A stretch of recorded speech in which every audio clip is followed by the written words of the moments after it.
call us probably the pretty much the top of the game because we're the ones that have won the 4 main championships in the world, which are Formula 1, Can-Am Series, Le Mans, and Indianapolis 500. Nobody else has managed to do that in history. So there is a good sort of DNA behind the name McLaren. My job has been basically trying to introduce a whole new design language to McLaren. It's very easy to take what's been done out there and sort of remix it a little bit and turn out a car that looks similar to some other cars, especially when it's this type of car where portions are very kind of dramatic. You have a big engine, you have intakes that you need to get the air in and air out the back, so pretty much all these cars can look the same. And it is kind of a tough job to give it its own unique identification to the car. The McLaren here, I was kind of blown away. I was working in Italy before I got the offer to come to McLaren. I was working with Ferrari, which is our direct competitor.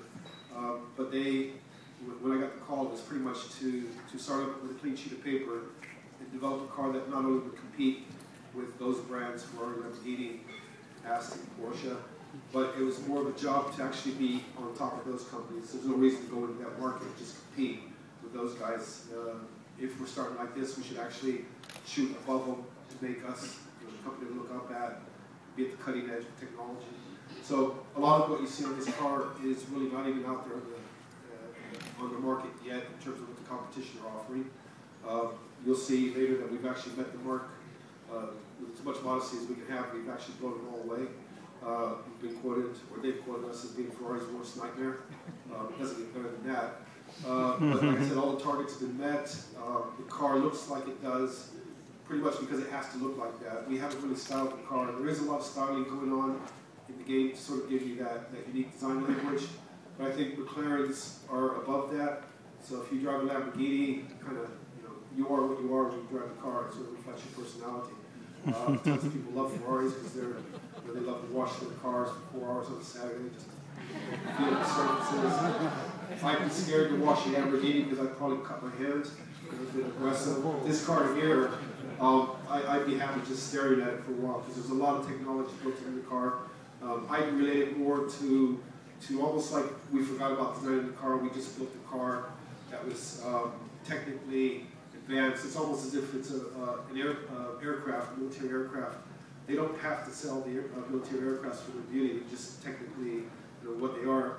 That's kind of the approach we use for this car. It is what it is. It's not really styled. There's nothing on the car that doesn't need to be there. We haven't added surfaces to it. We've actually just taken out air out of the car so the shrink wrap against the hard coat, which we call it, point that we can't move. So what happened is basically the car's turned out like this on the front. We've styled it a little bit. We gave it a good look to the front. Gives it some unique face. You can recognize it when you're headed and know that it's time to pull over because those lights are very unique. They have a very unique look in the way they project. The intakes have been modified. A lot of the work has been done into the front intake, optimize the downforce.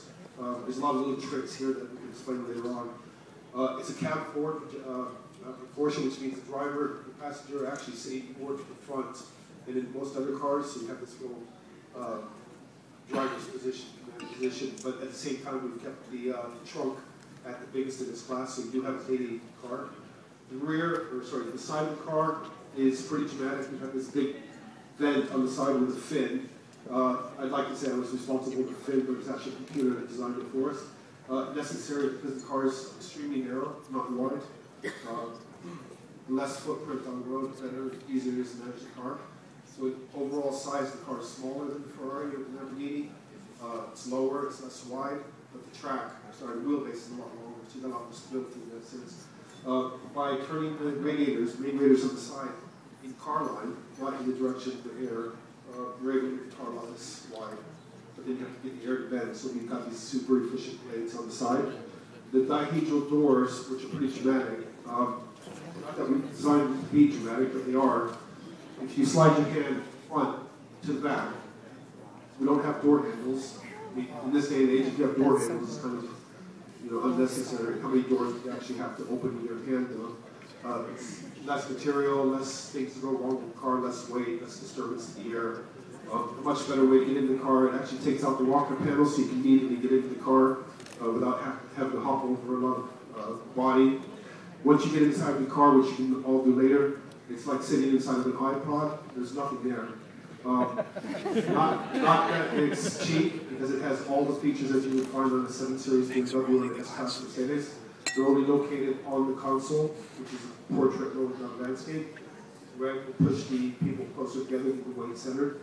And so it's all touch sensitive. If you need it, it's there. If you don't need it, it's not there. It's not a racing car or an airplane that you need to have all this data disturbing you all the time. It's not an office, basically.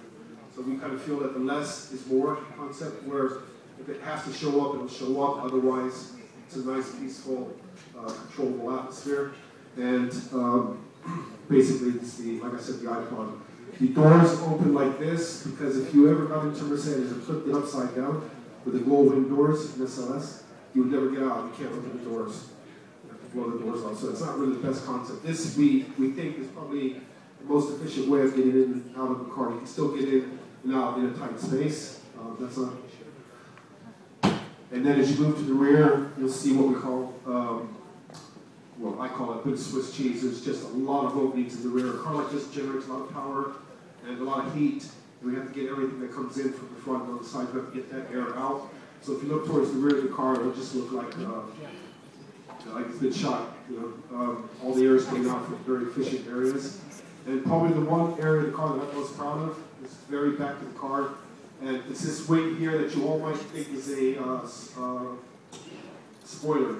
It's not a spoiler because we get Vmax, which is maximum velocity or maximum speed, without the use of this piece here. This piece is used for braking.